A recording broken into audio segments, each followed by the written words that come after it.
Hello and good morning, everybody. Welcome. I'd like to call to order the Lake County School Board Special School Board Meeting to order for Monday, October 2nd, 2017. Let's first begin by rising for a moment of silence and a pledge of allegiance, please. Thank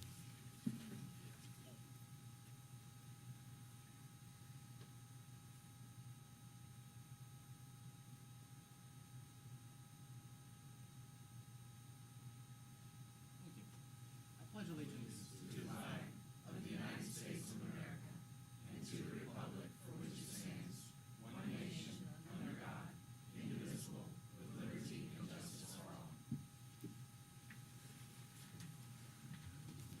Well, we did make this workshop a special meeting because we have two actionable items. I think we'll probably go through those pretty quickly. The first is the field trip, and board, we've heard about this one through public input at last board meeting. Superintendent? Yeah, so I recommend approval of item 3.01, overnight field trip to Volusia for South Lake High School chorus. All right, there's a motion from the, or recommendation from the superintendent. Any motions? So moved. Motion by Christy, and we'll give the second to Sandy. Very good. Any questions or comments before voting? All right. I do know that this teacher had said that she was working off of a field trip guide that was like 7 years out of date. Or if we had a chance to look at that, or We have. Dr. Weisskopf spoke to her, and everything is good. They're excited about their trip. all right, excellent. Well, thanks for taking care of that. All right, all those in favor say aye. Aye. Opposed, nay. Carries unanimously 4-0. The next is an actionable item regarding an employee suspension without pay. I recommend approval of item 3.02, employee suspension without pay. All right, there's a recommendation. Any motions? So moved. Motion by Stephanie and the second by Second. Sandy. All right, any questions or comments before voting on this one?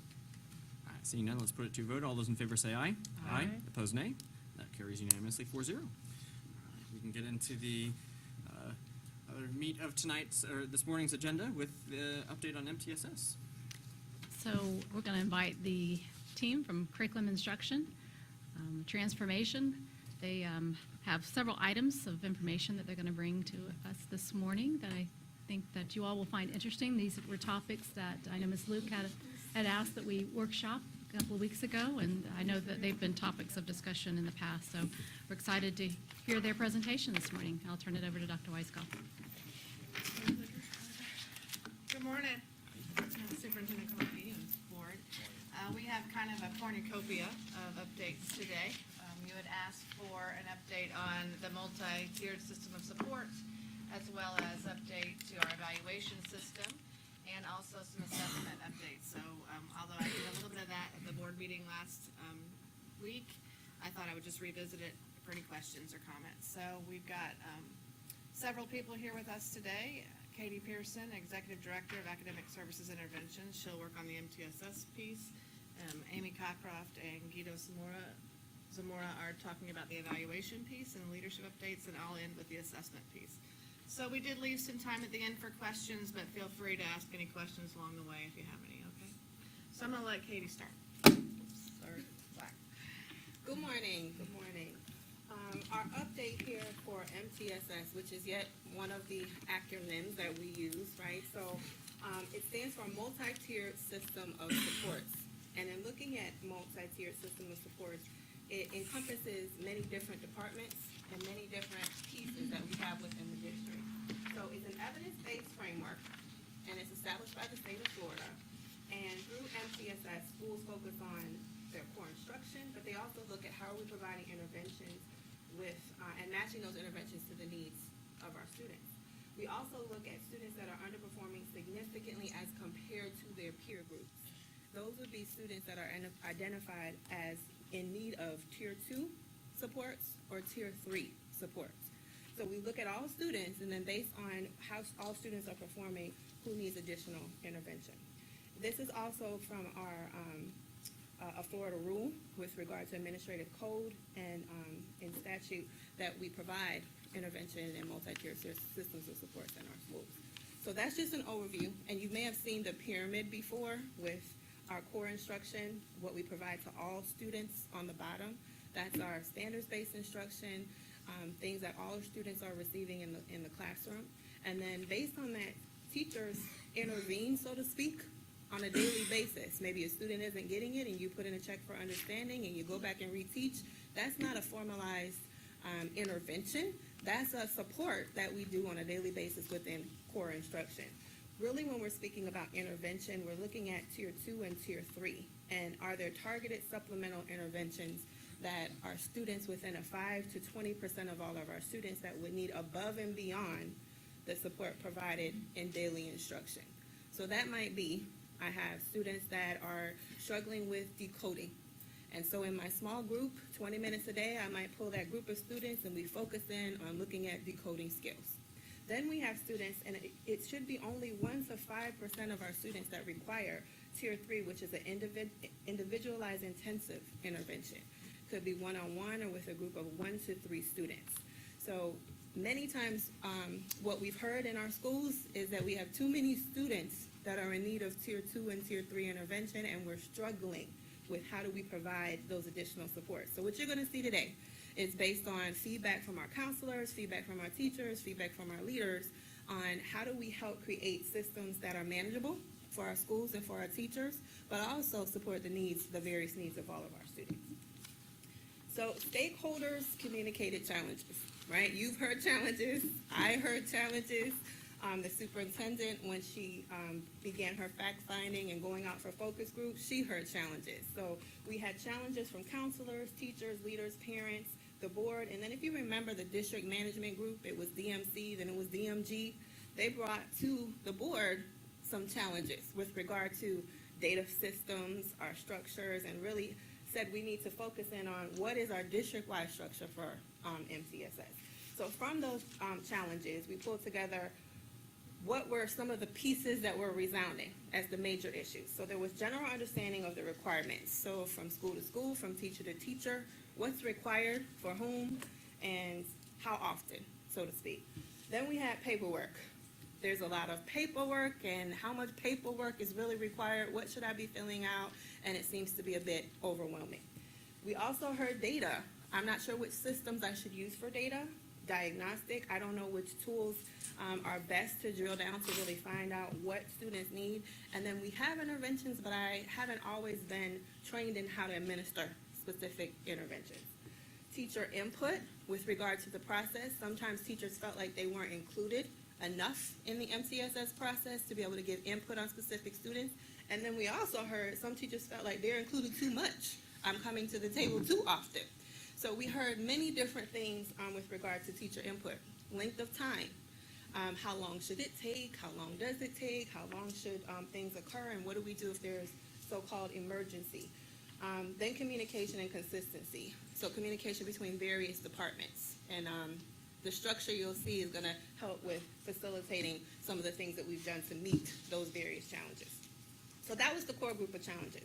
Based on that, we had additional focus groups and some feedback. We pulled together teachers and school-based administrators as well as counselors for our first focus group meeting for MTSS contacts. So if you served as the designee or the person listed as the designee for administration on your campus as the MTSS contact, we pulled you together and just said, look, just everybody take your title off and anything that you feel like would be a barrier to giving honest feedback, and we're just going to talk about what it is, what we need, and what have been some of your challenges.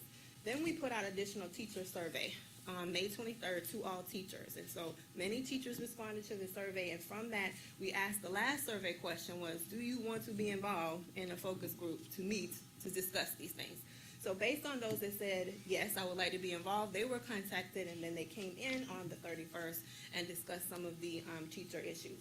Additional feedback. So from then, we were at the end of the school year in May, so we really had June, and we didn't want to burden people with, now you got to come in all summer and help us do this.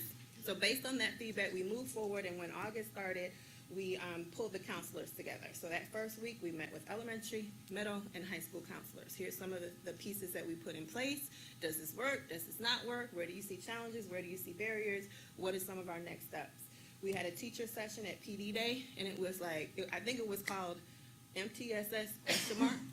Like, what is it, and what do I do with it? So we had teachers come in on that particular session, and again, explained what it was, and then just got teacher input.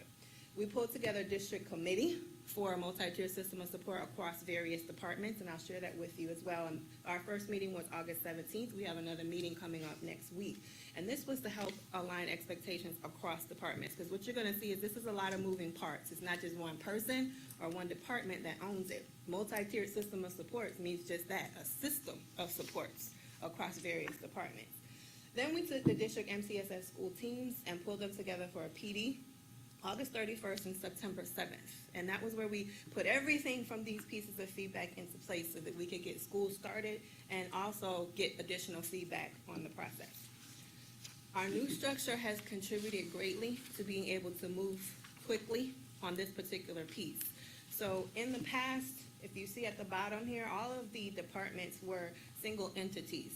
Right now, our district MTSS committee that's above there has representation from each department, and then academic services and interventions is the bigger umbrella that can help move the alignment across multiple departments. If you look on the first strand there, K-12 curriculum, which has a director that oversees these things, is part of the MTSS structure. K-12 curriculum is responsible for the intervention curriculum. What are the resources that we use for academic interventions? What are the diagnostic tools such as iReady, Progress Monitoring Network, and any other piece that falls in there? Literacy coaches touch intervention, and CRTs or curriculum resource teachers touch intervention. Then we have student services. Section 504 plans are part of our multi-tier system of support. It's a support that's in place for students that may need a 504 plan. But where does that sit? Student services. Concurrent evaluations for students that may need an evaluation or a parent requests an evaluation. Our preventative programs when we look at the behavioral side of the system. Guidance counselors and school psychologists fit into MTSS. When we look at ESE, students that have an IEP or individual education plan established after they have been staffed for special education services. And our staffing specialists are part of our multi-tiered system of supports. Federal programs, our Title I schools, a lot of them purchase intervention programs through their Title I funding to support the needs of students that need additional support, and intervention resources come from that department. Then we see college and career ready, because our multi-tiered system of support is not just for students that are struggling, it's also to accelerate students that also would need additional supports to continue to move forward and be successful. So acceleration resources and our graduation resource teachers. So when you see how many departments touch MTSS and then you hear MTSS is a problem, it's hard to identify where is that problem occurring. So the meetings that we've had and the fact finding have come into how can we align a better communication across multiple departments that impact one main system, to be able to make sure that we're not confusing schools and we're ultimately supporting the needs of our students. I bring that to you because in previous years, you had teaching and learning who might have the name of MTSS with regard to that's where the manager sits. But the whole process goes across all of these departments, and now with our new structure, it's made it a lot more feasible. Does that make sense with regard to? It's a big thing with a lot of moving parts. So from our, Can I just ask real quick? You mentioned acceleration resources, so are intake children in like tier 2 to tier 3? no. Okay. They wouldn't be students identified for needing a tier 2 or tier 3 intervention, but they would be within that whole framework of how do we support the needs of our students. So when we say acceleration resource, are we talking about AVID? What exactly do you mean by acceleration resources? So acceleration resources could be students and gifted. It could be ensuring that our students that need to get into an AP course have an opportunity to get into an AP course. They might need a challenge. They need a different set of rigor. Or students that are already there continue to advance. Like I've taken honors, now I'm going into AP, now I'm going to. So we're looking at not just all of our students that are underperforming, but when we look at interventions, specific interventions for students that are struggling, that's the tier 2 and tier 3. Right. But when we look at our whole system, do we provide opportunities for all of our students in our system, not just who are struggling, but our students who are also in need of additional acceleration? Are those things also in place? So the acceleration resource children would be under tier 1, basically? Yes, typically. core instruction, but that we also don't forget that there are students that can go above, right? So we don't want the system just to be about students that struggle. We want it to be about when students are on grade level as well, or can be accelerated, do we have those structures in place? Okay. So that's why you see them there, because it shouldn't just end with your own grade level, right? Some students can work beyond, okay? So these are our 7 focus areas. So in all of those conversations and all of that fact finding and all of that working together with those different stakeholders, we settled on 7 different things. That one, we want to strengthen and clarify multi-tiered system of support and its framework and protocols. Provide a centralized system for housing and accessing data, because without data, we won't know if interventions are working. Ease paperwork associated with MTSS. Ensure district departments and schools are aligned in their understanding and expectations of MTSS. Provide additional time for the targeted interventions to take place. Provide guidance and professional development in diagnosing, selecting, and administering interventions, and increase parent communication with regard to MTSS. That was an additional piece that we received, that sometimes parents are not sure exactly what is happening with their students, or what does this mean? Is MTSS a place that people go? Is it a program that people are on? So we wanted to make sure that parents understood just means your students will be getting additional supports aligned to their specific needs. So if we look at each of those pieces, yes. On that, so is the school then notifying the parents about that? Yes. That, hey, so that if the student goes home and tells the parent, may not get the full scope of it, but, so the school's notifying them. The school notifies, so if a student is identified for in need of tier 2 or tier 3 intervention, there's a specific form or a parent notification letter that would go home. And then, so parents would get that letter, and they would be invited to come to speak to the school with regard to what does that mean. And in tier 3 interventions, we ask that parents actually come to the table. So, yes, they are. So what has taken place to strengthen the framework and clarity with regard to the protocols? We have an MTSS guide that's in place, so that there's a standard type of protocol with regard to what are the requirements, protocols associated with it, that is provided to all of our MTSS contacts and our school teams. We've also established a district-wide process for identifying students in need. We saw a great variation from school to school. So I showed you the pyramid earlier, where we should have maybe 1 to 5% of students that require tier 3, and then no more than 15-20% of students that require a tier 2. Some of the frustration we notice is coming from schools that may be over-identified. So we have schools that may have 40 or 30% of their students identified. So we try to put protocols around there that you may have 30% of your students that are struggling, but we want you to identify a core group of around 15% that you can pull to the table. The rest, you need to look at your core instruction. And within daily instruction, we want to be able, if that many students are struggling on a particular area, we probably need to reteach that area, right? Or maybe go back and provide additional support. It's not feasible. We don't have enough staff or supports to pull a large number of students to the table. So teachers become frustrated because I'm trying to pull so many students to the table when I could probably address this during my core instruction time without having to document, so to speak. So we try to help schools say that the things you're doing during core instruction can count for supporting the needs of students. But who are those students that are significantly underperforming their peer group that we would need to be pulling to give additional support? And how do we do that in a manageable way? We've also looked at creating what are the intervention and matrices, or a menu, so to speak, of here are the programs that we have within the district, here are the resources that we have, and these are the areas that they support. So teachers know which programs they can pull and use for which areas. Thank you. Yes. I've got a couple of questions on the interventions, and I wasn't sure whether I should pose them here or a little later. You've got some more interventions there. But have you noticed a shift from the number of students just put on a computer program as their intervention to something a little more active? Well, we have identified that, right? That That's right. iStation in itself, or iReady, we don't have iStation anymore, is an intervention, but it's not an intervention for all students, right? Okay. So there may be some students that would benefit from additional support of iReady. And we want to make sure that looking at who those students are, those might be the students that, or those would be the students that would get that particular intervention. But there's other students that need a different intervention. So we want to make sure that on the menu, they're looking at all options, not just selecting one computer-based option and saying this is what we'll use for all students. That's never been the intent. Okay. I think we're clearer with that, All right. because we've identified that this is one intervention of many on the menu, not the intervention. Does that help? Yeah. Okay, All right. okay. Okay, so I have a question too. Okay. So you said you're trying to narrow schools down to 1 to 5%.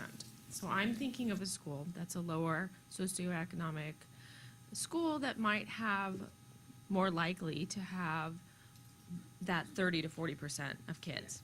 If I were to take the kids that are in that 25%, you know, that aren't in your bottom 5, but are in your bottom 5 to 30, does that make sense? Those kids, if I were to pop them into one of our schools that's a higher socioeconomic school, they would then get MTSS support because they would be more likely to be in that bottom 5 because the level of instruction at that school would be higher.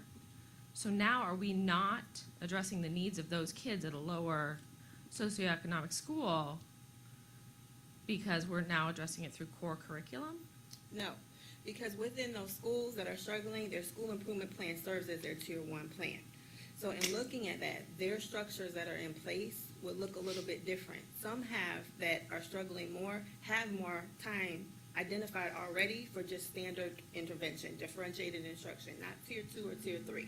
So on a daily basis, they have different time embedded already because they have a population that is higher. What we're saying is you don't have to then additionally put on more paperwork for teachers that are in those schools if we already have time in the schedule built in and we've addressed it through our core instruction and our schedule. Okay.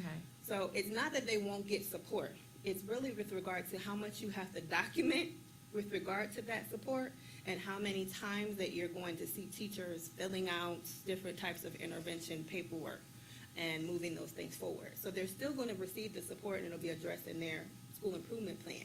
It just would look a little bit different because at another school that might be higher performing, yes, they might have more students coming to the table during a small group intervention for specific areas, but they may not have the same resources and daily schedule that a school that might have more students Okay, so struggling. is it mostly addressed during small group? Because now I'm also questioning the level of rigor that the I don't know how you'd say, what's a better word for higher kids? Advanced, thank you. The more advanced students at that school, are they being taught to a lower level of academic? No. So in small group instruction is one place where interventions can take place. During an intervention block could be another time where intervention could take place. There could be push in or pull out with extra teacher assistants or literacy coach or whomever. Many times our schools that have a higher percentage, well, usually all the time our schools that have a higher percentage of students struggling have more staff in that nature, right? They would have maybe an MTSS coach, they have a literacy coach, they might have a specialist of some other academic area and additional TAs because it might be provided from Title I. So they have more people pushing in during core instruction, right, that are actually working with students than you would have at schools that maybe have the same number of students struggling. So the staff that's there would still be assigned to work with the needs of students, but it wouldn't be a targeted intervention that you would have to write up and continue to do with your whole population, so to speak, because we're addressing it during those times. Okay. Centralized system for housing data. This one is also still something that we're struggling with to make sure that our teachers, not just our district staff, but our teachers have a place where they can access data quickly and pull data to make those informed decisions. So in looking at some of the pieces that Performance Matters happen, it's more of that Performance Matters has. We see that as more of a teacher-friendly platform. So we're hoping to be able to use that as a way to provide teachers with a teacher-friendly way of being able to pull those things. We have data, we have Sub-Zero, we have watch lists and EWS, but sometimes it's easier for our administrative teams to get it than it is for our teachers to be able to have it and use it on a daily basis. Ease of paperwork. We've looked at paperwork and streamline as much as possible. Actually, with regard to paperwork, the input that we received wasn't really the district paperwork. It was the above and beyond paperwork that other schools may have in place. So at my particular school, I have to complete this data tracking form, this so-and-so, this such and such, and we're calling that part of MTSS. And it might be a structure that schools have in place, but it's not a requirement with regard to district expectations. So we try to help with You don't need to do all of these things if you just follow the system that's in place. So that should help ease the paperwork. The other piece is the team created an interactive workbook, which is actually an Excel file. So as teachers type in maybe information on a student, it automatically populates everywhere. So I might type it in once and now it's everywhere. That was a piece of feedback from teachers that I'm doing multiple things with multiple names and maybe some of the information is the same thing on multiple pieces of paper. Why can I just not have it auto-populate? So we've been able to do that, and we've also increased the ability for once you input just your attendance and your scoring, it automatically generates the graphing capabilities for you so that they have those for parent conferences. And number 4, district departments and schools aligning in the understanding and expectations. We've formed again the Academic Services and Interventions Division and the MTSS Committee. We continue on with our focus groups and our surveys and getting the teacher's voice in that. We're going to continue to work to align that common language and professional development for schools as well as on-site support. Additional time, so in our summer trainings and our leadership meeting, we talked to all of our schools about providing intervention time in their schedule. So in elementary schools, all of our elementary schools have an intervention block. So they have some time that's set aside to provide intervention. Some have more, some have less, depending upon the needs of the students, but all have at least some intervention time.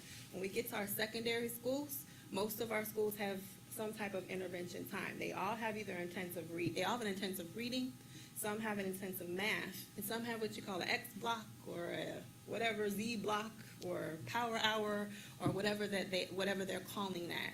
We talk to them about making sure that that time is used wisely, right? And that we have a structure in place for looking at how are we using that time that's set aside to give support during the school day.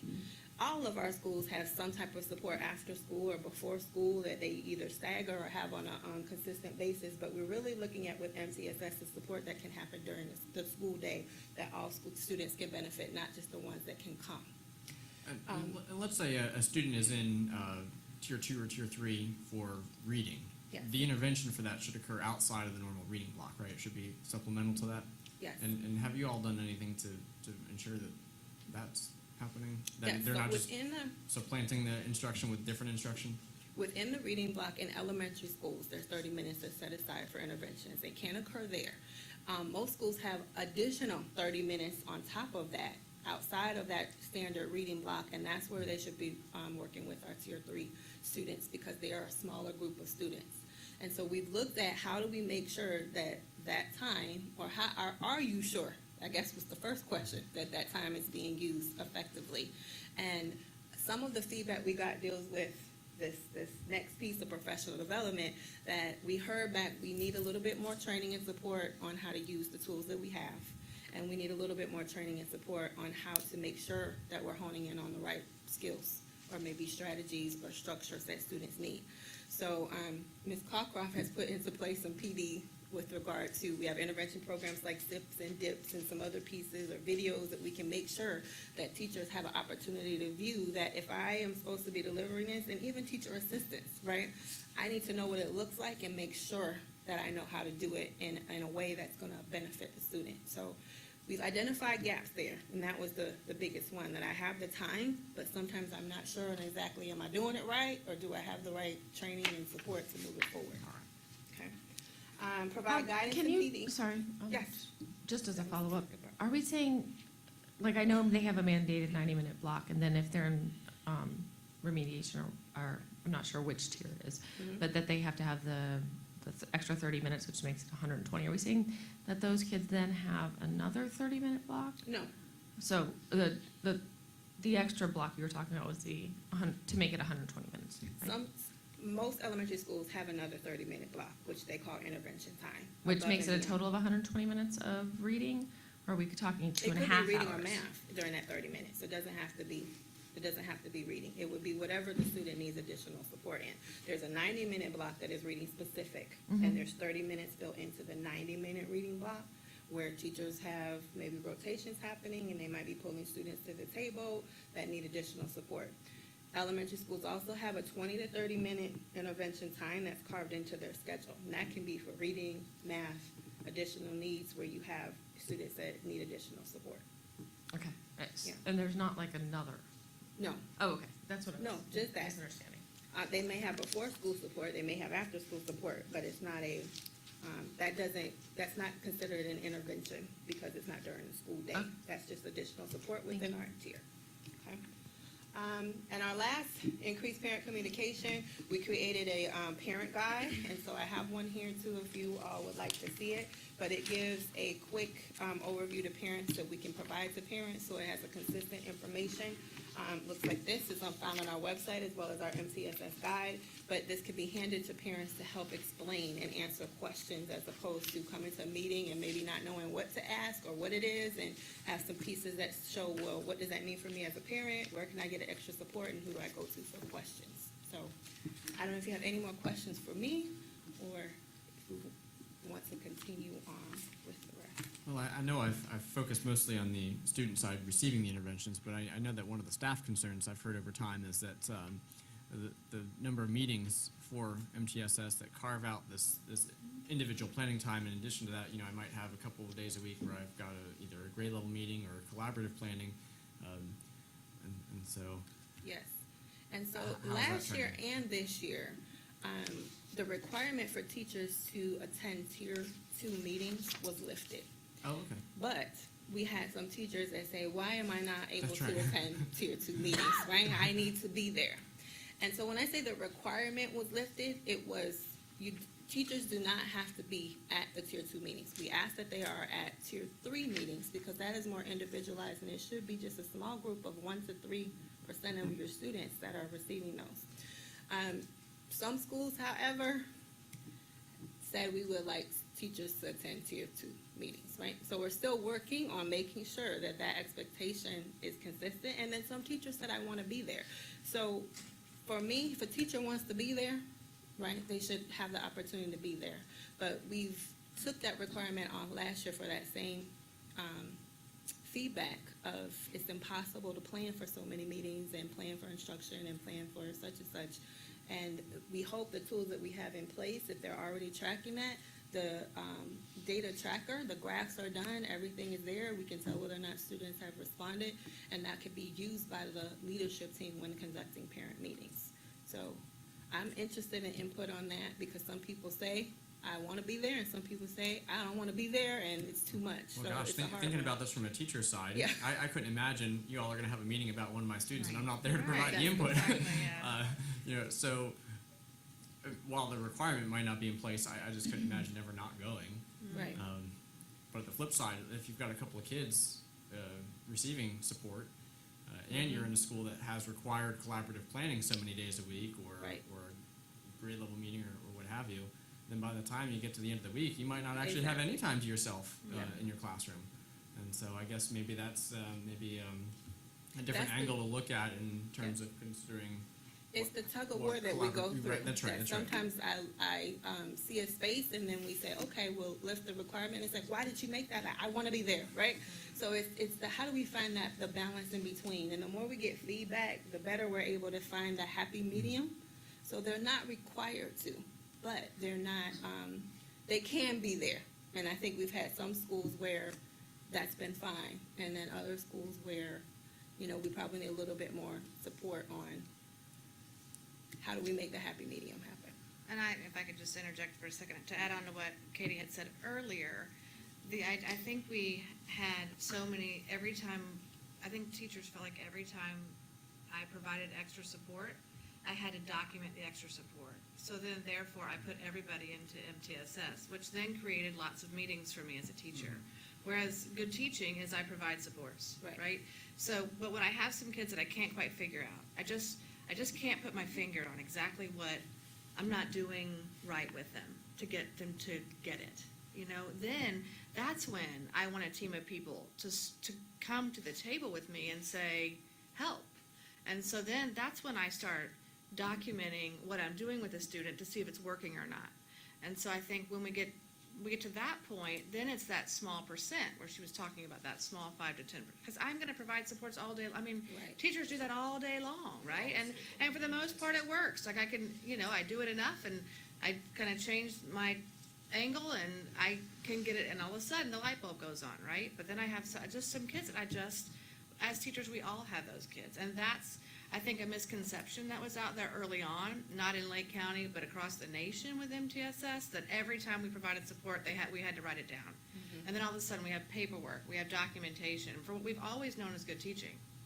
So if we can just sort of get the message back out that, no, let's bring to the table the people that we just can't quite figure out on our own. And that's when we start the documentation for MTSS. And that'll change all those meetings, because I'm only taking up a small percentage to the team to help me out, to then be able to come back and say, okay, I've tried this and this and this, and here's the data that supports whether it worked or it didn't. What do I do next? And then I get to tier 3. I think we've lost some of that. And so we're trying to get it back. And Katie's team, I think, has done a great job of trying to bring back that message. That we do tier 1 for everybody, and we make sure we have good teaching at tier 1. I just have to, I think that you guys are, everything you've done is right on target. I agree with Ms. Weiskopf. For me, what I hear when I listen, you guys correct me if I'm wrong, is that we have, the administration at the school is almost where that breakdown happens. And so we have some administrators that handle it one way and some that handle it one way, and some require teachers and some don't, and it's what works for your school. But I feel like, if they're scheduling parent meetings during the day, some parents can't go during the day, and then they're scheduling them after school, and then some teachers can't.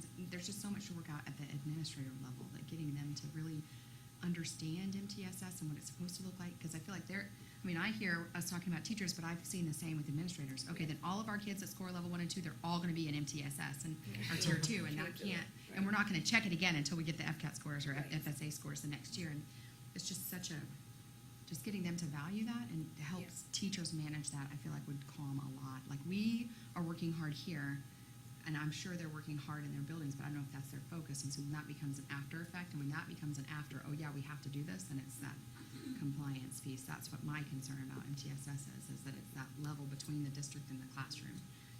How do we get it communicated?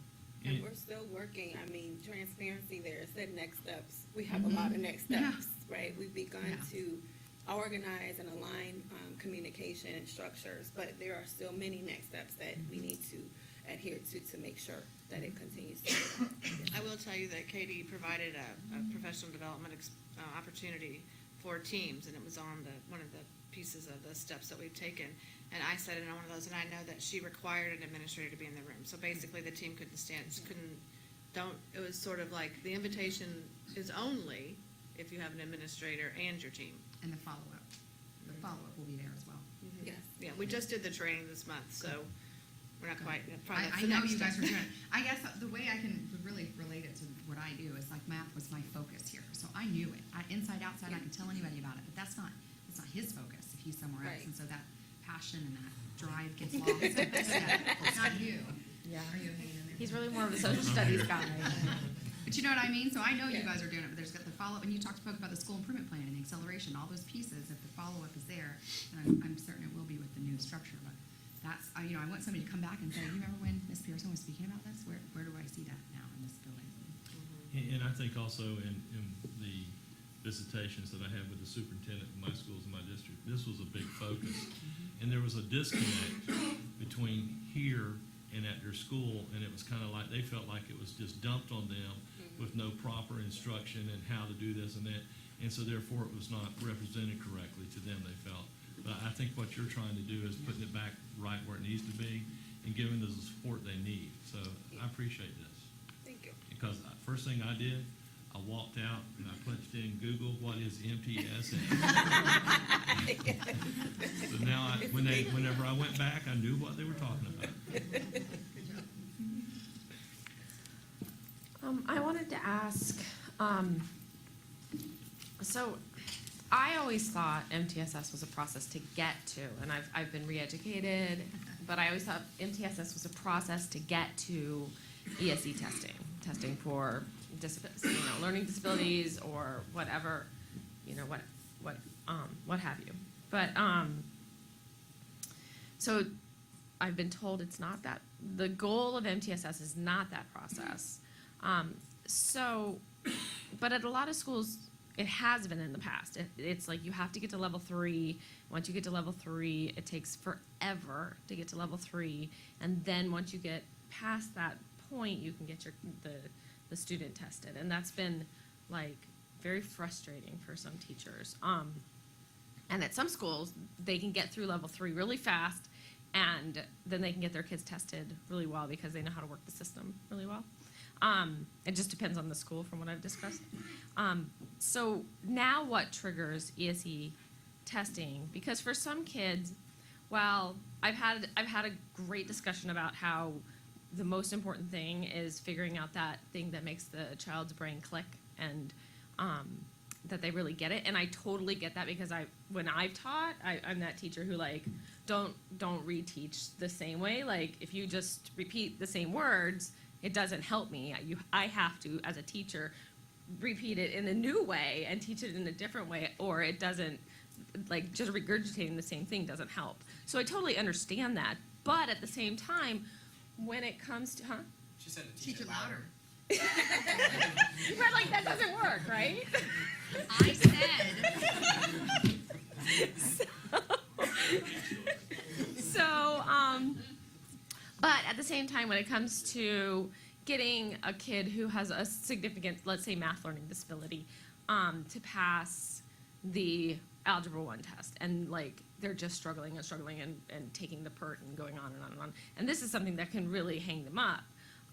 Having that ESE testing in place and those accommodations in place is something that could make or break them graduating.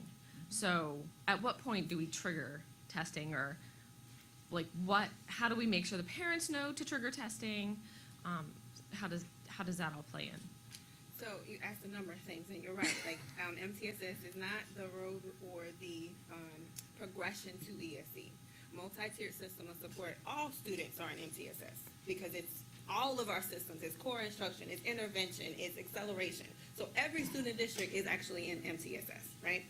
But when I look at our students that would need additional interventions and support, there's a small number of students that would actually need that. And when we look at students that would require ESE services, those students would be a smaller demographic of the whole. So what we don't want to do is begin to over-identify students and just assume that because a student is struggling, they have a disability. At the same token, yes, we've heard that some students maybe that need additional testing and support have been trapped in MTSS, right? So that is valid. We've heard that. And what does that mean? Where is this place that they're trapped and why is that occurring? A lot of the conversation has been across the multiple districts because once it leaves from curriculum, so to speak, as an academic issue and then moves into maybe student services or into ESE, are we all aligned in looking at the same thing? So that's part of the pieces that we were set up so that when we get to this spot and we meet with the school psychologist doesn't kick it back and say you skipped a step, right? So that we all know what all our steps are and that we're in agreement. If a parent requests evaluation, that automatically moves into evaluation, right? So that has not changed. That is by statute, that as soon as a parent requests that to But they have to happen. know that. I don't think a lot of Well, parents they would necessarily have to know that, but at the same token, we don't want to just evaluate students without saying what is in place within the school structure that you are already providing that could assist my student. If we have a need, there's that, it always, once the parent requests that, they would be evaluated, but that doesn't mean they wouldn't get additional support. So in that process, we'd immediately set up some tier 2 and some tier 3 interventions in the meantime. And we want to see if those interventions, if students respond to that, because if they respond, maybe it's taken care of. We don't need to move forward. Maybe there was just a strategy or a structure or additional foundational skill before that maybe students needed. But there are students that, yes, they would need additional support through ESE services. But we don't want to make it just you pull the students to the table, they're not responding, I need them to go straight to tier 3. They're not responding, they need to be tested. No one person at a school level should make that determination. A team of people should make that determination. So MTSS ensures that we've come together as a problem-solving team, and we're not just sending students in to be tested without data that kind of supports that we see a need of struggling. Parents can always request evaluation if they feel like Okay, they so what I'm hearing actually is that they do have to get through 3. No, not necessarily, because there may be a need that as a committee, we come together and we look at this, like, okay, this student, we probably need to move forward because we're seeing this, and this. And then they would. They do not have to So the move two through. processes could be occurring They concurrently. could, that's right, that's what a concurrent means, that it's happening simultaneously. So, I don't know, I can't bring up a specific, for instance, but there have been many times where the need or the needs of the student we see are more than what our structures are that we have in place. And so with regard to that, then that's moved forward, and you don't have to wait for specific interventions to happen. But at the same time, this legislation around MTSS came from over-identification of students for special education services. And so we had groups of students, in particular boys, for instance. So you'd have boys that would be up running around the classroom. Maybe they're not sitting down. They're a little bit fidgety. They tap their pencil. They need to be tested. Not necessarily. They're just a little bit active, right? So that was to make sure that we don't start just putting students into special education services when that's not really what is necessary, right? So there's two pieces to this. Kids that need services, are they going to get services? Yes, their parent can be an advocate, and there's a problem-solving team on their campus that can be an advocate. But also, students that are just a little bit overactive are not going to be designated as a learning disability, right? So, but it's not the teacher that can trigger it, it's the team. The team, yes. Must trigger it. The teacher can put an initial request. I see these things occurring. Here's what I'm seeing. This is what I've observed. And they can then bring the problem-solving team together, and the problem-solving team will make that decision, not an individual teacher, for that reason alone. But the teacher would be involved in that decision as a member of the problem-solving team. So, I'd be interested, based on some of the phone calls I've received from parents over the last few years, how much time passes by the time, from the request to have their student tested or evaluated to the actual evaluation occurring. And my guess is that our psychologists have a far greater workload than they can handle. Would probably be the understatement of the century. But I mean, some of the calls I've had, it's been like, we've been waiting all year, and now it's the end of the year, and now I'm nervous that it's not even going to happen. Now we're going to have to wait till the following year, that kind of thing. Yes. Do we track And, how long it takes? There is a window of time. 30 days is Oh. the window with regard to initial requests and then moving forward with the testing process. Now, that may take, depending on what test is required and who is administering it, that might take a little bit more time with regard to how to get that set up. That does fall into the ESE department with regard to that. And so there is a window of 30 days with regard to beginning the process and documentation of the process. If there are instances that it's been taking longer and concurrents are lasting longer and longer, and sometimes after testing, the team comes together and says, well, based on this testing, we would like to go ahead and do observations to support different findings. So it might not be that the testing wasn't conducted. It could have been conducted, and then a psychologist might be working with the student, or something else might be occurring before the next round happens. But if there's instances where you find that parents feel they're caught in a spiral, that's what we would need to know, so that we can begin to have conversation or figure out where a breakdown might be occurring. Well, I know one particular one I was involved in last year, that the parent actually the grandparent contacted me, then the parent, and then I sent it on to the superintendent that it took longer than 30 days. I think it was like 3 to 4 months. I thought it had to be And- completed in 60 days. But also that some of the blame was being put on the administration at campus, but it wasn't really them. They had did their process. It was back to the ESE or to student services as to send someone there to do the evaluation needed, the testing. So I think sometimes that needs to be made clear too, is the administration there, the principal or whoever on campus has did theirs, and they're trying to diligently get their student tested, but now it's next to the next level. The other thing is, you made a comment too about the testing, in that there's some that thought that the county had to put all this testing out there, but you made the comment, I thought you said earlier, that the county did this, but then we found out that sometimes the school administration added more testing to it. but yet the county was being blamed for all of it. Well, it was more the Technically, I mean, paperwork. that's what I was hearing. Yeah, more the paperwork than the testing, that there was additional forms or data compilation pieces that they had to put together and produce or attach to a report card or come, to the table with. So it wasn't additional testing, it was more about the paperwork. And so I would need to check all the dates, the days of how long before we start the process of getting tested to when we complete. I do believe the completion has to be within 60 days, but we start the ball rolling within the 30. So I can bring that back to you. I don't want to speak incorrectly with regard to that process. That's more of the ESC department, because that I want to make sure that I'm giving you correct information on. Well, my concern also with that, the time span from when they were documented that they Yes. should to when it actually takes place is the student is earning grades at that time. Yes. Up to that where they have been tested earlier and caught what they needed, then it could have been corrected and their grades could have been a little higher. So that hurts the student. Yeah.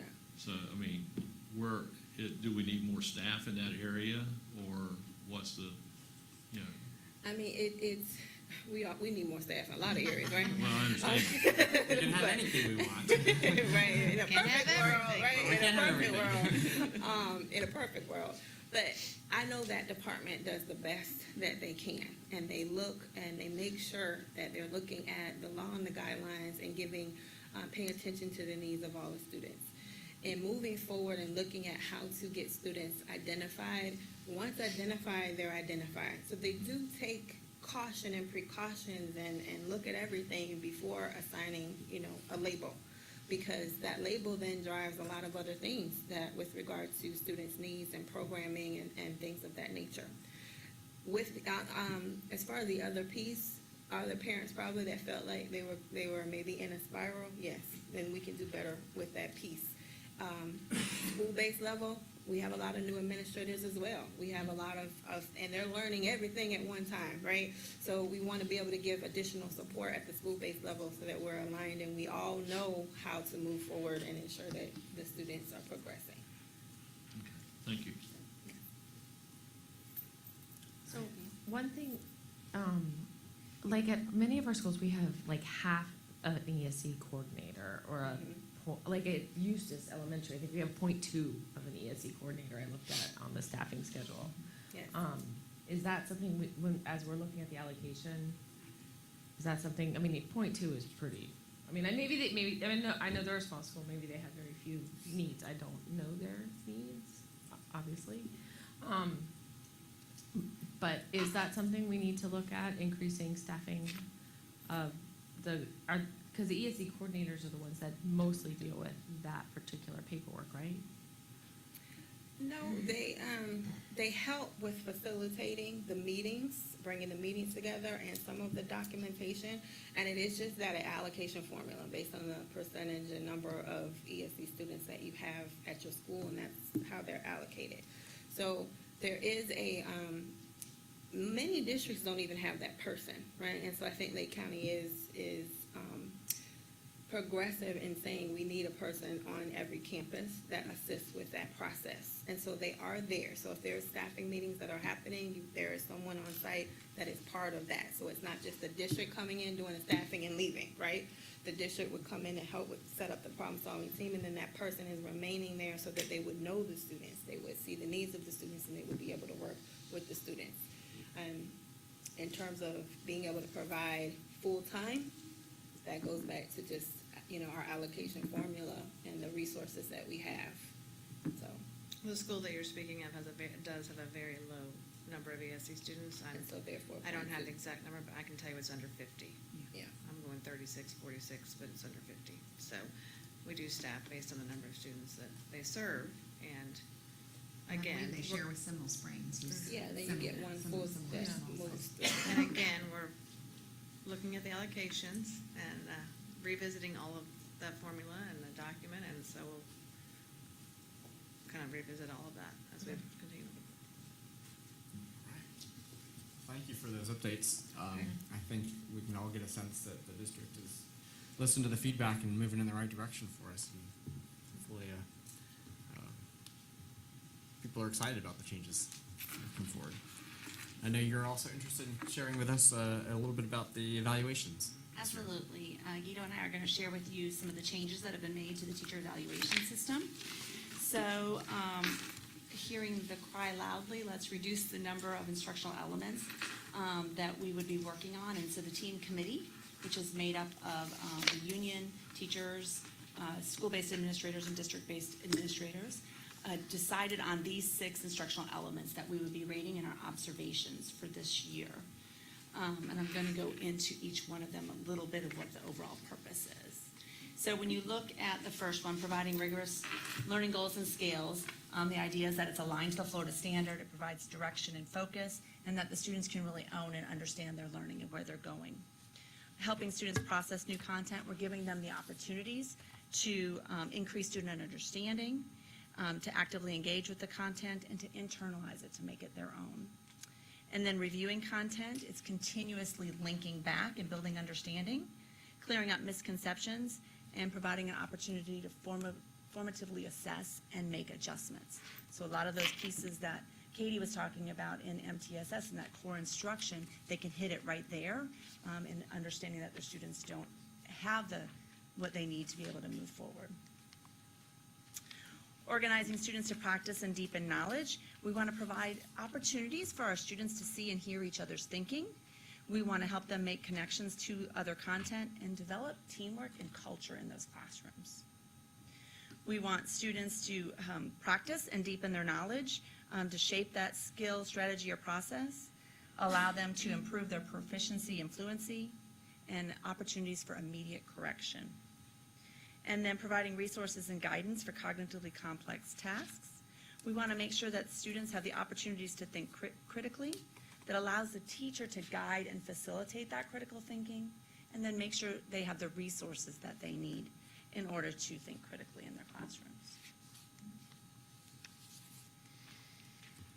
We've already started some professional learning around this. Dr. Weiskopf is doing monthly learning walks focused on these elements with the principals and assistant principals. We would have had 2 by this point, but Irma canceled one of those. So we had great walks in August around the first one. Guido and I did team inter-rater reliability and common understanding for all administrators, conversation into that, looking into the language to make sure we all had the same understanding, as well as a video that they have to score out to make sure that we're all within the same ranges on those ratings. We are working on a district-wide opportunity for our teachers so that they can really dig into, the first one we're going to hit is the collaborative learning for our students, which we think would make a great impact on our classrooms if we can get those kids talking and working together. And then we currently have online sessions available in 5 of the 6 elements as well that's already developed. And here's where I come in and give you a summary of last year's evaluations. And with that said, the slide I wanted to talk a little bit about each color. The IPS acronym basically stands for the instructional practice piece, the score. That's based on their deliberate practice and their observations, their actual practice in the classroom. The SPM stands for student performance measures. That's when BAM comes in and all other measures that we use as part of the teacher's calculation of their evaluation. And we combine it all. We combine the IPS, the SPM, and you get the summative score. Those are the percentages. Basically, we're a district that has 3,000 plus teachers.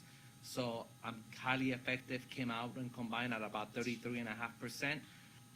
The previous year, 2015-16, I put the number there so you can see how it changed. Based on the changes we approved at the towards the end of last year and at the beginning, how that affected and you know, that in combination with how we perform as a district, that's how it shows. We increased about 14% in highly effective. Obviously, effective decreases, but that's because we increased in highly effective. Needs improvement.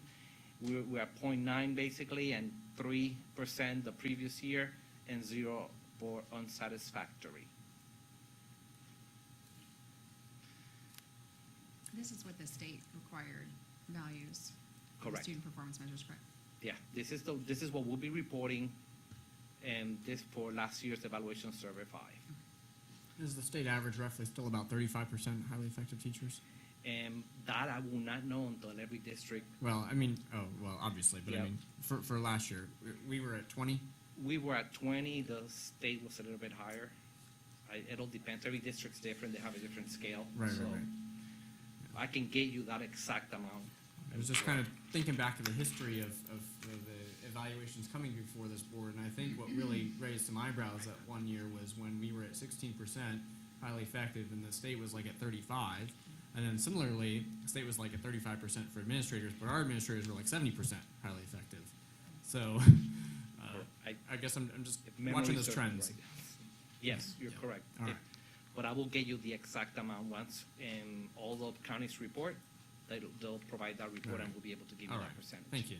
Wait, sorry, IPS, isn't there three main? Yes, okay. The instructional practice score is a combination of the deliberate practice plan score and their observation score. So basically, the IPS constitutes 20%, then the observation score is 45%, and the SPM is 35%. Now, at the end of the year, teachers, before they leave, they acknowledge their IPS score. So basically, we combine the 20 and the 45 and give them their actual rating at that time, proportionally weighted correctly, before they leave. So when they come back this year and they start, once we get BAM, we go ahead and provide that final score. We're in the process of uploading all that information now. And it's not VAM for everybody, it's only VAM for VAM teachers? Yeah, only, okay, and it's not even, And some random teachers that have nothing to do with VAM, and then it's BAM for AP teachers get like their AP? their VAM AP sort scores. of? AP teachers get their AP score. There are several, BAM is not only BAM, there's some teachers that get BAM plus other measures along with it. It's a combination. That's why we don't say BAM, we just say student performance measures, because it's not only BAM. BAM is just one piece. We get EOC, AP, iReady, iStation for last year. All those data pieces come in depending on the grade level of the teacher. And is that being worked on this year? Because last year, I remember it didn't make much sense. Which The, like, for example, the AP teachers who average, I don't know, I'm making this up right now. No, no, The, you're not making it. Based on what AP course you taught, some had a significantly, the Correct. passing percentages drastically vary. So Right. in the team committee, and we brought data over on AP. And what we did, we separated those tests that were considered very hard to pass at a level 3, and we made up 2 tables in which, depending on the test giving, they will follow that passing rate. Obviously, it was adjusted for the tests that were a lot harder. So we did that last year, and that's reflected in but these there was scores. only 2 tables, and there basically needed to be like a table for every test, right? Like No, we a looked relative at- score. We looked Wow. at if the test was statewide had a passing rate of above 50%, those tests, if we give those courses in this county, we'll follow that passing rate table. If the tests had below a 50% passing rate, those were considered the harder tests, and they follow a different passing rate table. Now, where I think you're going with this one, though, is that, well, okay, I think the dividing of the 2 tables was a step in the right direction. Correct. But still, there were some anomalies of the test, because we said, for purposes of your effective or highly effective rating, a 2 or above we considered passing. Correct. And you take an exam like Spanish language, 99% I think get a 2 or above. And so you could be 24 points below the national average and still be highly effective, versus you could be teaching physics, have been just like a hair below the national average, and boom, you need some improvement or something. You know, that based on Yeah, that's on that. exactly So- the point I was trying to so, make. so you know, then you get, you know, how do you go in and deal with each exam differently? I will say this, we didn't change that. We kept that, a passing is considered level 2 or above. So that's not changing for this year either? That's not changing for this year because all the records that came back for AP came back for teachers that are effective or highly effective. We didn't have a fallout that we had the prior year with AP. Except the teachers that might like to be highly effective? Considering it all depends on the test. I will have to bring you all that data to look at it, but there was not a significant amount to say that we needed to correct that. Now, what is reassuring, though, is that I see our highly effective rating has jumped significantly. Although, so I'm wondering what's triggering that. Is it the more generous IPS scores, or is it the student performance measurement that is driving that? What is? several factors. We perform better as a district. Well, of course, we did. So No doubt. that also played a role into it. So, we perform, when you look at student performance, it's not only BAM, it's Right. also EOCs. We perform very well in Algebra 1, we perform well in iStation and iReady. Those cut scores, so when you grouped all that data together, that's why the percentages show that, demonstrate that. It's hard for me to tell you, No, it's no. only one piece Right, of right, right. it. There's a- And the two tables, Sure. what you're saying is the two tables went into effect into this data. And so it seems like from the initial reviews of the data, that that's corrected. Correct. So no more changes were made to that for this year. I guess I think for me, the comfort level might be seeing in where the other states are trending in other districts with similar performance. I mean, when you're 44th or whatever we are, it doesn't make sense to have 90% of your teachers highly effective. You know, but I know you can walk into another county and all of a sudden you'll find 90% of their teachers highly effective. And so, particularly with how many incentives are out there for teachers based on the effective versus highly effective rating that the legislature's put into place, we just owe it to them to make sure we give them an honest evaluation. And that's what we always try to Yeah, do. yeah. That's our goal. That's right. Okay. Okay. Then looking at BAM only, we provided the slides to give you a summary. Just if you look at the piece of BAM by itself, BAM reported on the teachers that we actually had working in our county, 52% was reported at effective, 13% was reported at highly effective, and then you have the breakdown of needs improvement, developing, and unsatisfactory. But that's just the measure by itself alone. Obviously, we've heard the feedback from teachers and working with the LCEA, and even myself getting calls from teachers. The House Bill 7069 came into effect. BAM has become an optional for every district to use, and that is something that I'm moving on from this slide and explaining further. Looking at this, we've traditionally been a district that used BAM following the state statute. And when House Bill 7069 passed, it left it as an option for the district to choose what student performance measures to use in replacement of BAM if you choose not to use BAM. In doing so, we looked at several models. The committee in conjunction with LCEA, we looked at different models as to see what would work, whether it's passing rate, whether it's percent meet expectation, whether we keep using BAM, we modified BAM, and we came for one, and basically we called it learning gains component, but it's really like a growth and proficiency model together. With that, I mean, one of the biggest challenges that we've had is teachers understanding what BAM is and how BAM works. That's the biggest, the formula is very hard for a teacher to understand. It's also an expectation score. So teachers are based on a statistically sound formula that predicts a number by the end of the year where the student has to hit that scale score. And this is referencing only grades 4 through 8 for math and grades 4 through 10th grade ELA. Looking at that, teachers understand how school grades are basically calculated. You have a student that's in school all year long, and there's prior historical data for that kid, for that student on FSA. That student will count in the formula for calculating the school grades. So following that methodology of BAM, we're looking at growth. We're looking at kids that are growing in scale score. So when we look at it, we looked at why we call it half growth is because we're looking at students that grow from one level to the other, and that teacher will get credit for that child. Now, if a student is in a level 1, for instance, just like the formula follows for school grade, they divide each level 1 and 2 into tiers. So if we have a student that scored in level 1 tiered last year in 3rd grade, but they scored still in the same level 1 because it's for whatever reason that child cannot score higher than a level 1, did not score higher, but it moved within the tiers within the level 1, that child's considered to have shown some growth. So we reward that teacher for all the instruction for that year. Proficiency model comes in because our goal is, just like every school district would like to have 62% of their students at least at proficiency level, which will make us an A district. So being our theme, being a destination, we want to be a destination district, destination lake. Following that theme, if a student scores proficiency, meaning grade level, level 3, 4, 5, that teacher will get credit for keeping that student at grade level or higher. Looking at that, it basically, we looked at a model that's easier to understand for teachers. Teacher understand that. Teacher knows they'll come in the classroom and they'll see their data of the students and how they performed last year and what they need to do to be able to bring them up and perform for their evaluation and for the school. Looking at that, we looked at, being that it's a brand new model, we looked at it at year one, setting those cut scores.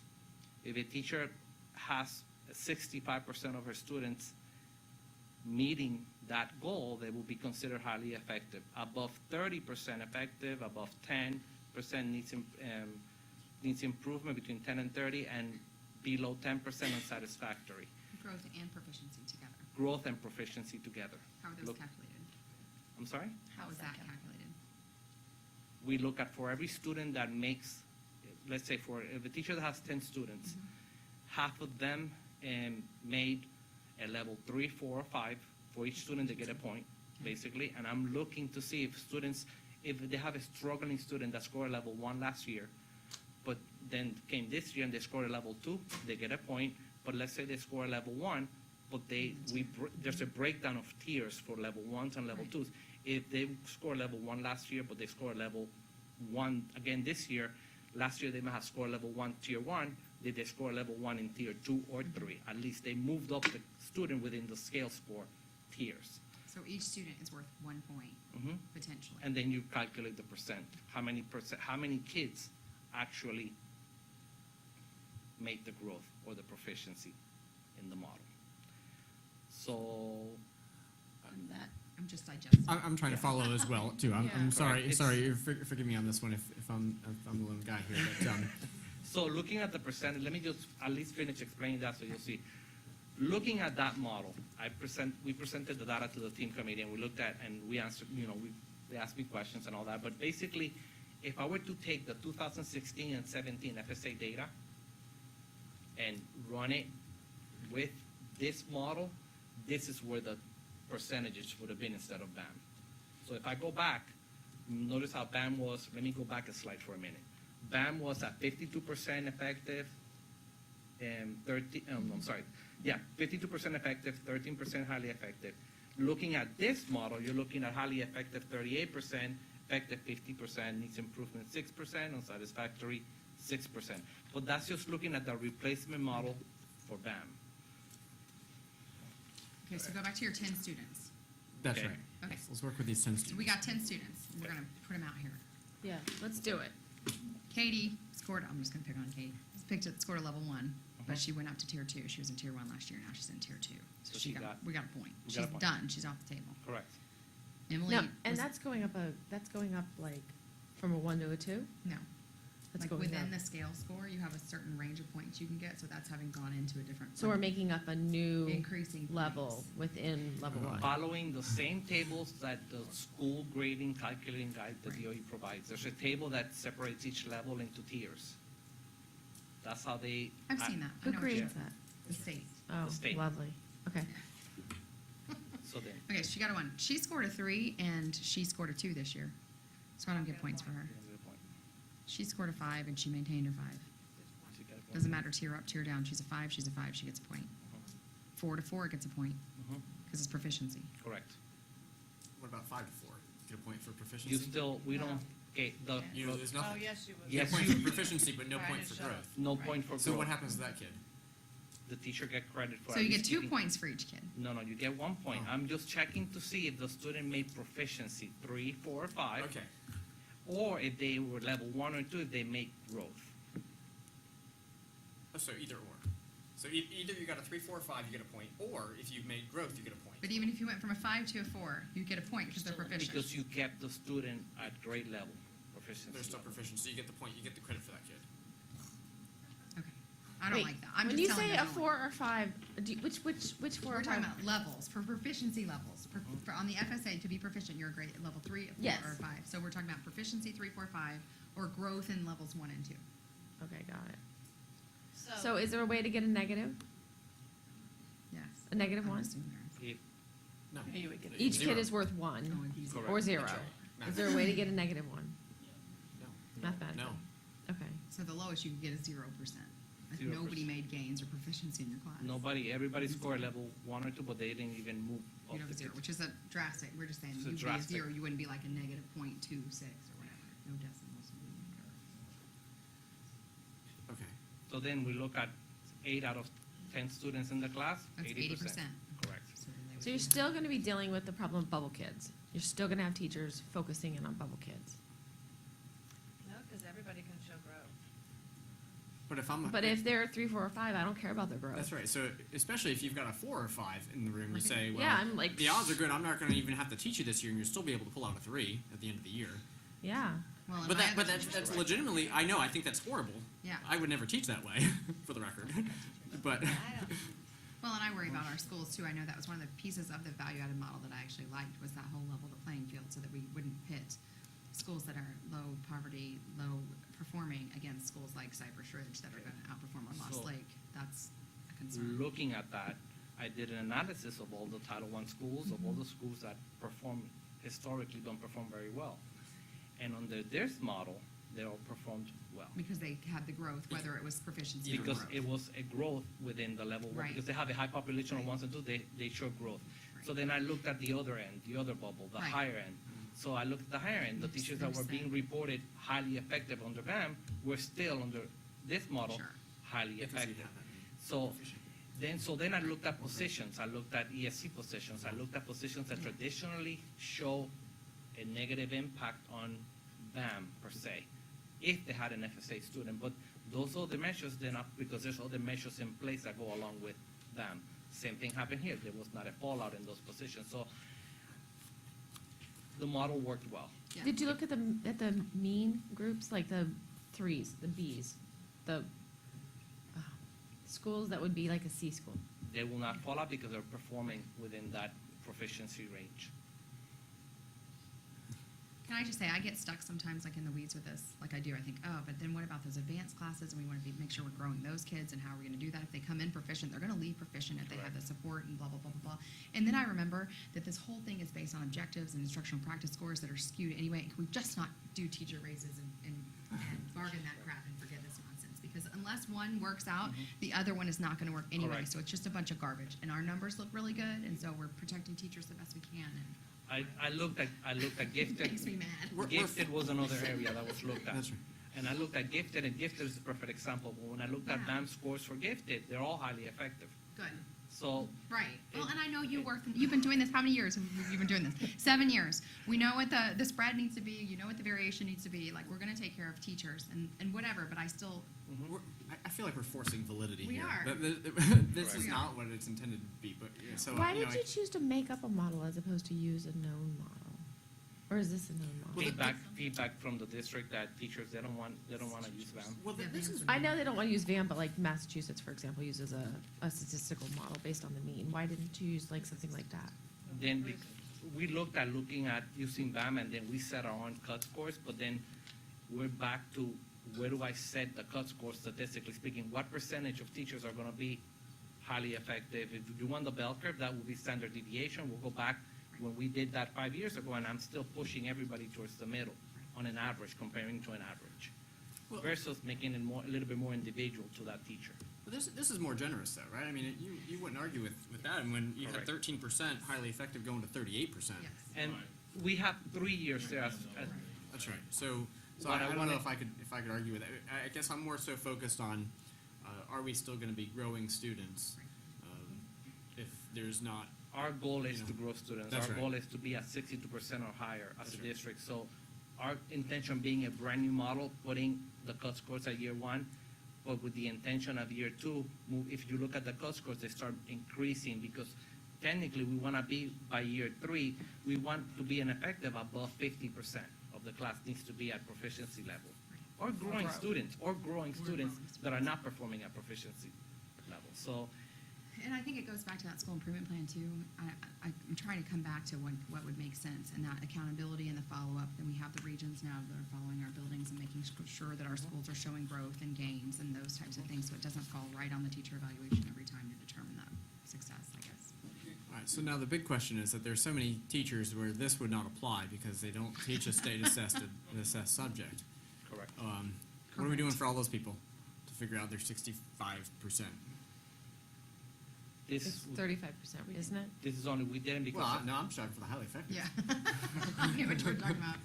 For them to show 65% of their students are proficient or show growth. That's right. That's right. So if I teach kindergarten hypothetically, and my students are being measured by iReady, the iStation and iReady actually at highly effective performed at higher than 38% last year.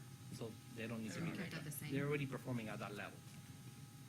I don't know if this is y'all's department, but did we do where, I had heard from a couple of teachers that you could take the assessment at the end of the year multiple times and keep your higher score. They could, but that doesn't mean that the higher score will be taken. The first assessment that taken So we're doing that, was the the one, first one. so we were filtering multiple takers because of that issue. Okay. That we're trying to manipulate the system. Are we letting teachers know that? Because they are testing kids multiple times for no reason then. Well, for their evaluation. For, well, reasons they're based hoping on it's our for their stuff. evaluation, Yeah. and if we That's let them right, know, that's right. then maybe they'll stop They doing it. won't do it, Yeah. right. Well, I've informed curriculum department because in last year, curriculum department informed me of several cases that happened, and I informed them that I will have a safety check for that not to happen, but I will make sure that gets communicated to them. Also, did you run previous years? I know you said you ran like last year's on to make the pie chart and the 38 and the 50%. Did you go previous I years? went one prior year, but the performance was a slight lower because of our district performance. But did it line up? It lines up. It Okay. lined up. So K1 and 2, we would use the iReady to determine if they're at grade level or made growth from the beginning of the year. iReady follows a formula that looks at the diagnostic piece at the beginning of the year Right, and at the end of the year. And I looked for the growth set by curriculum department of how many growth points they need to have, regardless of tier. It's a growth Okay. points. So you all came up with that number, that target for Yes, what would trigger curriculum, yeah. what you would consider adequate growth. Correct. And, They meet with iReady to set what will be adequate growth for a child. Okay. regardless. Or they could be proficient Or they could at be- grade level at the end of the year. Correct. I check for if a student performs already at the max level that they can perform at the beginning diagnostic, that teacher already gets credit for that child. Okay. If I'm trying to recall, I think the other big craziness was that we were assigning scores to teachers for students they don't teach or subjects they don't teach.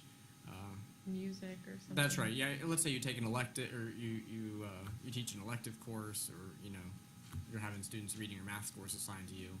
PE, same kind of thing. We have a set chart that, based on their position and assigned students on their roster, is what gets attributed to them. The only cases that you might see something that, if I don't have a roster, if we don't have a roster, but that teacher impacts all the students in the school, they will get what's considered like a whole school score. Right. Okay, but So we haven't found a way around that yet, though. So if I'm a PE coach, I'm still going to have these students reading and math scores assigned to me correct. because I teach them how to exercise. Unless we give them a test at the beginning. Unless you give them a test. Unless we develop And then a you're just test. testing to Right. rate a Correct. teacher as Right. opposed to like actually finding out what students know. Correct. We will have to develop, in that case, that will have to be a test developed. Right. So, Can we not do a portfolio? Can we, the law stipulates that 1/3 does of it their have to be a evaluation. standardized test? It has to be, it doesn't specify that, it does specify that it has to be based on student performance measures. Aren't student performance measures a portfolio? Wouldn't a before, I don't know, they could chart how well they do in lifting weights if they're in a weight class, for example, a portfolio, a student-made portfolio or something like that. I'm not sure that would be soundly based and research-based for me to be able to use that. to meet the law requirement. I will have to verify that. Well, and I think about, who's gonna grade that, and who's gonna look at them, and is every teacher gonna give the same one, every weightlifting class? gonna Well, give it's the not same fair one? that they're being graded on kids No, that they I'm never, not suggesting ever that it's touch. not I mean, fair. you're talking about a really bad system versus Right, that's why I said what I something said, that at like, least it's, they're coming up you with. get tied in this, but then you go back to the premise, and The take care of whole the thing teachers is and just we're bad. good, right, It's just got a poor foundation for the Right. rationale why it exists. right. So I think you create a system that that favors the teacher, so that we don't get into a situation where the teachers feel that it's more unfair than it may seem that it's intended. So, and I have to tell you, I think that Guido and Amy and their team, and I think we need to remember that the team is big and it represents all areas, so they make the best decisions that they can for a system that, again, gives some leeway. So I think, you know, when you go back to, we don't have a perfect system. You can take every type of elective and teacher, and it's difficult. So I think but I think I have full faith that they've done a fabulous job. This is not easy work. It's not easy to agree upon, and I think that they brought a committee together that feels that this is a pretty comfortable place to be this year. And I also think that we're raising expectations for how we grow students and how we grow proficiency with a 3-year tiered look at this. So I think for the first time, we have kind of a 3-year view of where we want to head. And I think that the committee kind of pretty unanimously felt like this was a good place to be. Do you agree with that? So, I agree. I mean, they had valid questions for me on the day of the meeting, and I've researched data, I've researched other districts, I've looked at to see what other districts do, and same concerns you have are the same concerns they have in every district. And we all do something different. But with that in mind is, we reach an agreement as to what's fair for teachers and what would be good for the fine line between teacher and district, and giving them what's good for them. Yeah. I think if a teacher ultimately understands that 65% doesn't mean they've got to have 65 proficiency percentage, but they get the point for the kid either on one Correct. or the other. And you all are probably making that clear right through whatever training sessions you're holding to That is- teach this to teachers. Correct. We just approved this model this week. Okay, Last week, all right. so you're getting the first update on it, and I'm moving forward now to disseminating that information over Okay. to all the schools. Now, at the end of that 1 year where we were like at 16% highly effective, and the board was like, boy, we'd love to be able to go back and revise to fix this. Should this go terribly wrong? I don't foresee it doing that, but should it go terribly wrong at some point during the year? Or I guess we don't have any measurement until it comes back and go, oh, that was a flop. But like I said, I'm not anticipating it's going to be that way, but worst case scenario, it does. Do we have any recourse to go back and say what we put in place didn't work and we need to make this right? Yes, we can have a meeting, we have a team committee meeting, we'd address the issue, approve it, and then bring it to the board for approval, and the state will have to get an updated plan Okay. for approval from the state. Okay. I don't foresee, This is on this past year's data. Right. It's just 1 year. Yeah, I know. It's just I 1 mean, year. you can comfortably look at it and feel okay, but I guess be I'm just really happy thinking if worst the case per- scenario. I'd be really happy if the percentages show more highly effective than 38, that means we're doing something great. Right. And I would anticipate that with what I would too. our folks are doing academically. We should Has see that this, happen. has this plan been approved by the state?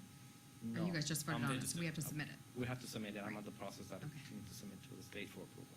Okay. I'm still stuck on the AP thing.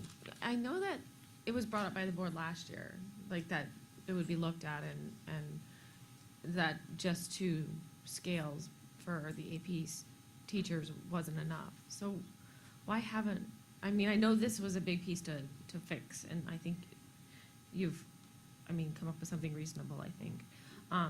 But I don't understand why you haven't looked at the AP teachers, because if I am a chemistry teacher, and like, I would be angry because I'm guessing chemistry is one of the lower AP test scores, and if it's like a 25% pass rate, and my kids are getting a 23%,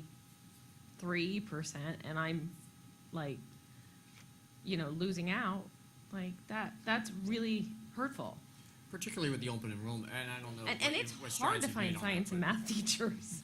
Let me get all the data together for AP and bring it to you, so that way I can address that topic better, because I don't have it in front of me to Okay. speak to it. I would immediately. appreciate that. So, but That's no just to problem. clarify, and maybe my understanding might be your understanding, is we consider a 2 That's right. as a pass rate. So, Correct. so we've already, I think one of the things you need to remember is we've already taken the score, a passing score. So when you look at the proficiency scores, statewide, national, you're looking at 3 and up. And so we've already adjusted Down. down. That's right, but For a 2 or above, and then we've we've made 2 different systems, so basically For if, the ones that were passing rate of 50% or below, we still take it at a 2 or above, but we make the scale, instead of 50% or higher to be effective, it went down to, I believe, 40%. I will have to bring the scale in front of me to make sure. Right. I really think that the 2 charts fix most of the exams, but there are still some outliers where I think there are a couple of exams where 37% of the students get a 1, and so they still wouldn't, trigger enough for us. Or where in the other case of Spanish, Yeah, where like 99% Spanish. are getting 2 or higher, and maybe all the And Spanish that was- teachers will hate me, but I mean, And I will still if you're wait. coming back at Yeah. 75%, you're not highly Right, and I effective. can tell you, I think I've taught one kid at Georgia Tech who had a 3, and I mean, he was great at chemistry, but I'm just saying, they're rare. Like, so, I also think that that's an area that we're looking into in terms of with the college and career readiness, area with our new director there. We're working on some professional development with our advanced placement teachers. So we've got it's a growth area for us. It's certainly an area that we need to grow. Our pass rates could use improvement. And so, but we also know that with that, we need training and we need more support for those teachers. They tend to be singletons in their schools, that they don't tend to have people to collaborate with. And so we've got a whole system to kind of look at in terms of that. So, this is just one piece that we're working with the advanced placement teachers, but we know we've got some work to do in that area. And then certainly we can bring back that AP data and look at it and kind of look at where we're at and sort of give you a plan for that as well. thank you. Right. Thanks. To the next slide. The last update we have is around the leadership evaluation, which is our school-based administrators. And right now, the only change we've made is they have 1 deliberate practice. They were required to do 2 when everybody else in the district was required to do 1. So we've made that aligned with that. Since we don't look at their student performance measures until after the teachers have been decided, so we'll take that to a work group and have that piece done for our leaders as well. And do y'all have any data on how the numbers are looking for last year on that? For leads, That's- final evaluations. That's right. Mhm. I have to bring that forward to you. But we have the data already. Okay. I can provide it, it's fine. Guess I'm just wondering if it's come back more in line with the state averages, or if we're still trending significantly higher. Like that one year we were more than double the state average, but our teachers were like a third of the state average. It just seemed out of balance for me. No problem. All right, thank you. So the last update we have is just, and we did a little bit of this last week, like I said, but I wanted to revisit it in case there was any other comments or questions that you might have. It's just to look at the local assessments. Again, the revisions that we made this year, where we eliminated the STAR testing for grades 2 to 5. We also moved the 5th grade science testing window to December. And again, we decided that breaking up, we wanted to keep the regular school day as much as we could, so we broke up the testing into 2 days to allow for that.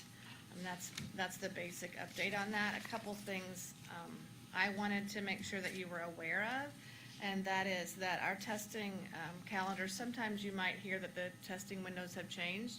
Know that the state changes that quite often, so any kind of testing calendar that you see uploaded currently always is up for revision, kind of like the weather, it's a forecast, so it may or may not be accurate. We revise it and update it as soon as we can. The last revision I can tell you was 9/22 based on the storm. We certainly had some revisions then. They changed a couple of our fall windows. So just know that the state constantly updates that. Then we make an update and we'll re-upload that to our website. As well as, I wanted to make you aware, we are a district that's really fortunate in the idea that we are part of a College Board grant, and we currently, right now, test all 8th and 9th graders in the PSAT. That test is a great tool for us as we predict what AP classes students might be interested in or might do well in, so it helps us with scheduling. We also, in grades 10 and 11, give the National Merit Test, and we test grades, the PSAT, and we give all 11th graders the SAT, so we could provide an opportunity for them to be able to take that on a regular school day, and that grant sunsets at the end of 17-18. So I wanted to make you aware that we are beginning the planning of how we might continue to provide those opportunities for our students. Once that grant sunsets, there will be some costs associated with that to be able to do that. And I think one of the things the district, we're going to have to decide is whether or not we want to continue those opportunities for our students. So I wanted to make you aware that it might be something that you might not be aware of. And so I wanted to bring that to you this morning. And that's about all the updates I have. Yeah. What? Well, that sounds like great news. I know. Get another. Yeah. So is there any opportunity to renew that grant, or is the burden of funding going to really fall back on the district if we want to continue that? So I'm not sure yet, Mark. Yeah. I'm really looking into it because Okay. it kind of just, I realized, I think we're in the 4th year of it, so we actually extended it a year. They offered an opportunity for us to extend Maybe it they won't 1 let year. us, we'll just keep going. And I find that it's a really good opportunity for our students, so we want to really look for funding. So Sure. I have talked with Ms. Sellis in College and Career Readiness to make sure that we're beginning that process of looking into maybe how we could provide that opportunity in the future as well. We'll be talking to College Board, seeing if they'll have any deals they might give us, but certainly we want to keep that relationship very secure so that maybe if there's any opportunity for us to be able to do that, we would like to continue that. Do you recall any sort of ballpark on what the cost is that we're benefiting from this annually on the grant? I do not. All right. I think the SAT is like 90, well, at least, if my kid were to take it, it would be $90. I feel It's, like I paid like 27 or something. yeah, it It was is. a long time ago Yeah, then. that might have been a long time ago. All right. It's very beneficial to have grant money in this area, I Yes, can yes, tell it you is. that. If you just All do right. the 90 and, yeah, so we're wanting to fund that, so we're Okay. gonna begin. All right. Very good. Any other questions about any of the updates we brought you today? I do, I just thought of a couple. Katie, are the TAs that, are the kindergarten and first grade TAs part of your sort of giant flow Umbrella. chart? Yes, yes, they are part of that. Okay. So, in our schools, we have the teacher assistants and academic support people, that's exactly what they are working with. They can deliver intervention. Some of them have been trained in specific programs, or they may work with a group of students while a teacher delivers, a intervention. So either or, but they are extra hands on deck, and that's how their role is to work with students. So some of the complaints, I think they're a wonderful tool. I don't in any way want to take them away. But some of what I hear is that you'll have an experienced teacher, and then the TA will be doing the reading pullouts, whereas the TA could take over some sort of task, and then the teacher could actually do the pullouts. And I don't hear that it's being what I hear is that the teaching assistants feel that they have that's not in their job description to take over a different part, and so the teacher ends up not being able to teach those children who really need intensive reading help, and that teacher might be a really good, can't imagine you can figure out what I'm talking about, person at rehabilitating, or whatever the word is, supporting the needs of children who really need to learn how to read. And so I was wondering how we communicate that, or who's in charge of communicating that Yeah. to the TAs? So it's multiple options, and I think you have to go case by case, school by school. because I've seen some amazing teacher assistants that have been trained. They, some even are certified teachers that have just come back as teacher assistants, right? And so in those cases, if they've been trained and they're able to provide an intervention, they should be providing it. The expectation that we have is no one that has not been trained in an intervention should be providing intervention, and the person that is most certified, so to speak, meaning the teacher, right? If the student needs that one-on-one, it should be with a teacher that's trained and able to deliver it. But we have some systems within schools where our teacher assistants do an unbelievable job of creating schedules where they are supporting the needs of students. Push-in is our model that we like best, where they're pushing into a classroom instead of pulling a student out, right? But there are some spaces where they pull out students and do some small group. We've communicated with schools to look at students' needs, and then you align the support to the student's needs. So if I have a TA that I'm going to use for an intervention, I need to make sure that the TA is capable of delivering that intervention and supporting those students. If I have students that really need the support of a certified teacher because the intervention is just that critical, I need to make sure that they're sitting with a certified teacher. So we do allow that flexibility. And we have ongoing support, monthly support for TAs through our federal programs department that's bringing them in to help give them professional development and training around interventions, tools, and resources. So the first line of defense is always a certified teacher, but I've seen some amazing teacher assistants. Oh, I'm too as sure. well. I have no doubt. Yes. And some of our retired teachers are. Yes. I think, Yeah, I think the idea of those great academic, unutilized resource. yeah, I think the idea of those academic tutors is not to replace the teacher's small group instruction. It's in addition to. So if I've got the benefit of one of those tutors in my room, I'm still holding a small group or working with those students one-on-one. But in addition to my help, now they also get this other opportunity to get the Yes. skills reinforced.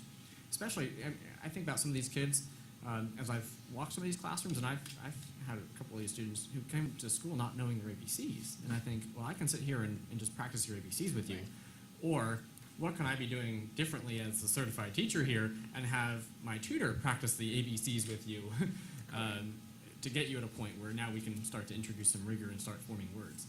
So, you got to just make some judgment calls. And Yeah. And then who makes the decisions on which students are pulled for those TAs? On which students go to a TA versus a teacher, or which Yeah. students are receiving tier 2 and tier 3? Are those tier 2 and tier 3 students specifically for those TAs, or is it up to the school? Is it an MTSS? Is it district decided? Is it school decided? The certified teacher is the one that's usually giving the tier 2 or tier 3 intervention. Specifically tier 3, we ask for the certified teacher. But as Mr. Dodd kind of addressed, there might be a teacher assistant that's in the room still working with a group of students, so that while that teacher is working with those students, there's still instruction on some other pieces happening. So it is a school-based decision with regard to who are all the interventionists, so to speak, that are on your campus. That could be your teacher assistants, it could be tutors, it could be teachers, it could be coaches, it could be administrators. We have some administrators that push in on the intervention time and provide an intervention for 20 minutes or 30 minutes, so to speak. So we look at their plan. What is your plan for supporting MTSS at your school? And some have robust plans where everyone's pushing in as an interventionist. When we look at intervention for tier 2 and tier 3, we say who is the interventionist, not necessarily who's the teacher, because anyone trained in delivering intervention and available to support the needs of all those students can be used to push in to help. Thank you. So, I just wanted to thank you for the time, and also just to sort of thank the team that's up here. I think this is one really great example of the reorganization that we did last spring to look at those of us in the transformation department who've come together, as well as in human resources, to sort of join forces. And yeah, I think it's a real good example of the collaboration. So although you only see a few faces up here, I have to tell you, Lake County is full of absolutely incredibly smart people. And I think that some of the things that are gonna happen ahead of us are pretty exciting. So thank you again, thank you to my team, and I appreciate the time. all right, well, thank you all as well. Thank you. A lot of work has gone into what you presented here. Brings us to the board member comment portion of this morning's agenda. Christy, would you like to start us off? Yeah, my only thing that I have written down was that, I usually defer comments right now, but that it is anti-bullying That's right. day, so I wore blue today. It's something that's popped up again recently, so, I don't know if we wanna, I don't wanna put you on the spot, but it's something maybe we need to look at or discuss or think about, because I hear it popping up again more lately. I guess probably because school started, so. I don't know if it's a problem that ever really goes away. but, Right, uh, so maybe we need to look at, what are the things that we're putting in place? I know that I'm gonna be working this year with Sabrina Dillon Banks on the, what is that? The book? The Code of Conduct, yeah, I'll be on the Code of Conduct Committee, she promised me. So, maybe we can work on some of those issues with her. So. Well, the commercial this morning, as I read it, was talking about our where we're looking at how we can better use our funds and get things better. And I think it was a good, at first, whenever I first read it, I'm like, oh no, what have they got? But it was actually a positive, note on that, and I appreciate that we're looking forward and looking into some other areas where we could better use our capital fund monies and things, and how to do things in that way. Also, I mentioned this to the superintendent before the meeting this morning at breakfast. Some people that I know, they were talking about what are we doing to prepare for the influx of possibly some other students from other country or actually our country, but other islands and things. And she's already said that that's already in place, so that's a very positive. And that's one thing I'll say is I'm glad we're proactive and not reactive. And I appreciate the leadership that we have there in that. Thank you. I just thought about this. We had, was it Elder, the student representative, That's on right. Monday night, and he had, I loved how he spoke up at our meetings, by the way. I have to tell He you voted guys. too. I've heard. But in some of the comments that he made, I'm thinking about the bullying at different schools, and I know it might be a good opportunity to get some of those leadership students together to discuss those things at the school. So as part of the Safe Schools, if you guys wanted to speak about possibly getting some groups of students from the schools to discuss how they would relate to bullying and how they would relate to stopping bullying at their schools, it might be a good time to get those students involved, like he was. That's right. So, the other question I want to, or I don't know, comment is the transfer, or not transfer, but the open enrollment period for our applications. And wasn't that going to start like in January, correct? When is? There's a new policy that I It's on the board. reviewed Friday that's coming to your next meeting to go over the. You read my mind. Okay, I just know it's October. I don't know how it's October already, but it's October, and so I figured we could get prepared and work on that. The storm blew it in, that's right. So, thank you. That's right. And well, I'd like to say welcome back to Dr. Wheeler. I ran into you in the parking lot this morning. It was just so refreshing to see you coming in. So thank you for being able to recover and come back to us. We're really grateful for that. So I bet you are as well. I had a great visit out at Sawgrass Bay this week, and I can tell you a couple of things come to mind. And it shows you the great benefit and value that embracing community will bring.